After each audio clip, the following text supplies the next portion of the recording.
আসসালামু আলাইকুম ওয়া রাহমাতুল্লাহি ওয়া বারাকাতুহু। আজকে আমরা সত্য গোপন করার ভয়াবহ পরিণতি সম্পর্কে আলোচনা শুনব। আল্লাহ পাক পবিত্র কোরআনে কারিমে বলেন, ওয়ালা তাকতুমুশ শাহাদা, সত্য সাক্ষ্য, সত্য সমর্থন তোমরা কখনো গোপন করবে না। সত্য সাক্ষ্য, সত্য কথা বা সত্য বিষয় কখনো তোমরা গোপন করবে না, বা সত্য মাসলা মাসাইল যেটা সেটা অবশ্যই বলতে হবে। আল্লাহ রসুল বলেন, মান সুইলা আন ইলমিন ফাকাতামাহু আলজামাহুল্লাহু বিলিজামিন মিন নারি ইয়াউমাল কিয়ামা। যে ব্যক্তি কেউ কোনো কিছু জিজ্ঞেস করার পরে কোনো কিছু গোপন করে, আল্লাহ পাক রব্বুল আলামিন কিয়ামতের দিন তাদের মুখের উপরে অগ্নির লাগাম এবং মুখোশ পরিয়ে দিবেন। যারা সত্যকে গোপন করে, যারা জানার পরেও সেটা মানুষের কাছে প্রকাশ করে না বা জানার পরে মানুষকে সেটা জানায় না, এইভাবে আল্লাহ পাক তাদের মুখের উপরে লাগাম এবং আগুনের মুখোশ পরিয়ে দিবেন।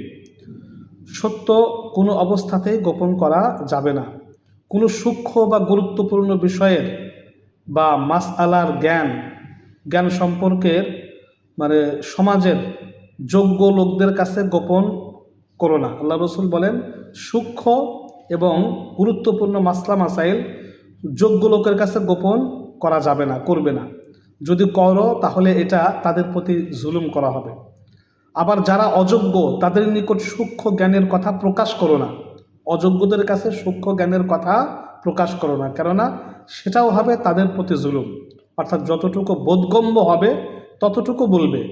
সব এই আয়াত থেকে অনেক কিছু স্পষ্ট হয়ে যায় যে যতটুকু উপযুক্ত ততটুকু ইলম তাকে বলা বা তাকে প্রদান করা, বা সব জায়গাতে সব বিষয় না বলা, স্থান কাল ভেদে সত্য সহ বা বিভিন্ন মাসলা মাসাইল বলা।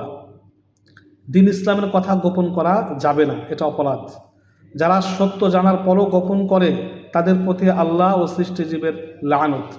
সব কথা সব জায়গাতে বলা যাবে না। যেখানে যতটুকু বলা যাবে সেখানে ততটুকুই বলতে হবে, এর বেশি নয়।